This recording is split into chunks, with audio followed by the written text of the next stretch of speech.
pessoal, tudo bom com vocês do segundo ano? Estou aqui para a gente dar umas dicas sobre a atividade que vocês vão fazer, tá certo?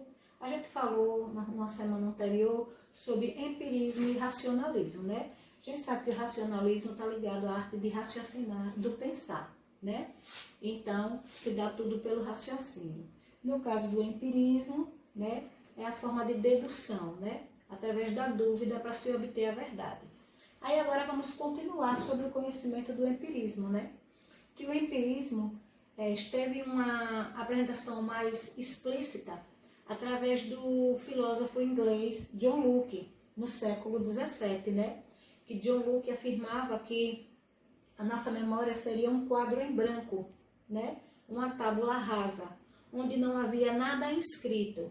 E a partir da medida que o indivíduo nascesse, né? A partir das experiências, aí esse quadro em branco iria começar a ser escrito com os conhecimentos que fosse adquirindo ao longo da vida, ao longo das suas experiências. Então, para ele, o indivíduo nasce sem conhecimento algum, né?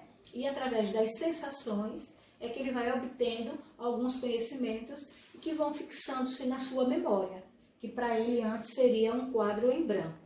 Tá certo?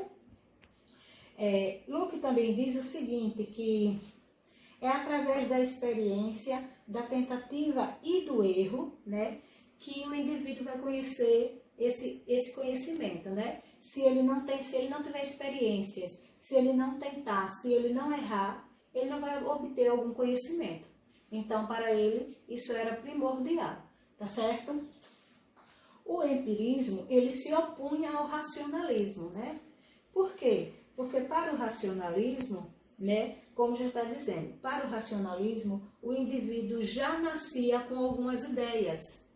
E aos poucos ela ia aflorando de acordo com o seu crescimento. Já no empirismo, não. O indivíduo não tem nada em sua memória, vem, como ele acabou de dizer, com uma tábula rasa, um quadro em branco, e que à medida que ele fosse tendo experiências, essa tábula ia, né, se enchendo de conhecimentos. Já o racionalismo diz que não, que ao nascer o indivíduo já nascia com algumas ideias inatas, e aos poucos essas ideias iam se aflorando e formando seus conhecimentos, tá certo?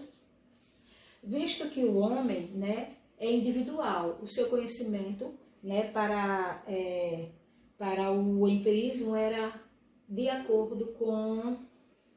O seu conhecimento era individual, de acordo com cada um. Cada um aprendia de um jeito. E para isso veio uma frase de Protágoras. Protágoras dizia que o homem é a medida de todas as coisas, né? Quando ele dizia isso, ele dizia que era uma forma muito especial de cada indivíduo adquirir o seu conhecimento, né? No caso de Protágoras.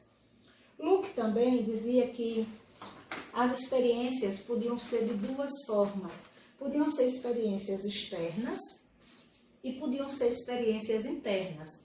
As experiências externas, ele dizia que estava relacionado aos objetos externos, como as cores, as formas, deixa eu ver mais aqui, sabores, os odores. Então, para Locke, essas seriam as experiências externas.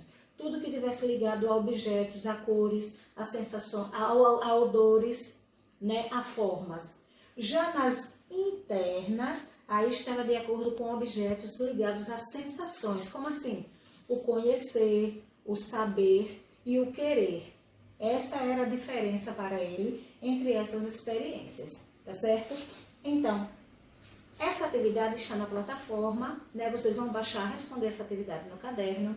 Deem uma lidazinha no assunto que eu coloquei referente, tá bom? Aqui eu estou dando só uma orientação do que seja o assunto, que vocês já viram uma parte, esse é o restante, né? Que é sobre o conhecimento do empirismo, e sobre John Locke, que foi o filósofo inglês que fez com que o empirismo, né, fosse visto com mais realidade, essa doutrina empírica, tá certo?